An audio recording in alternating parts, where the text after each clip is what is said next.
Imagine the buzz of adventure, the thrill of stepping into the unknown. That's exactly what Ahmed and Bilal felt the morning they set out to explore the jungle near their village. Everyone warned them: wild animals, thick shadows, danger at every turn.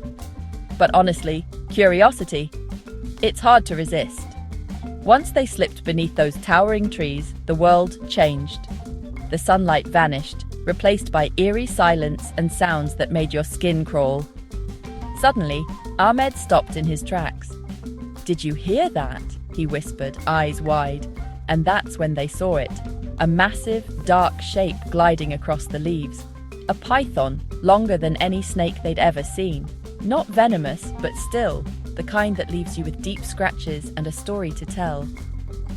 They took a careful step back, and another, holding their breath until the snake disappeared into the bush.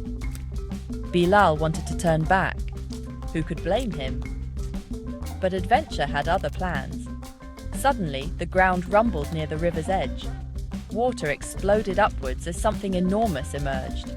A green anaconda, as thick as a truck tire and nearly 30 feet long. You heard me. 30 feet. This monster wasn't looking for a snack, but its sheer power was terrifying. Anacondas don't need venom. They're pure muscle, capable of crushing their prey in a heartbeat. Ahmed shouted, "Run!"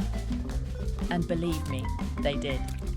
Branches whipped past, hearts hammered. The snake gave a brief chase, then melted away into the river like it was made of shadows. Anacondas usually go after deer, wild pigs. Thankfully, not humans.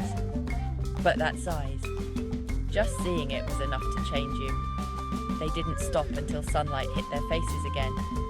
Exhausted but alive, they looked back at the wild, tangled green. "We were lucky," Bilal gasped. "Very lucky," Ahmed agreed. And that's what they carried home. Respect for the jungle and its giants. Because adventure is awesome. But in the wild, respect keeps you alive.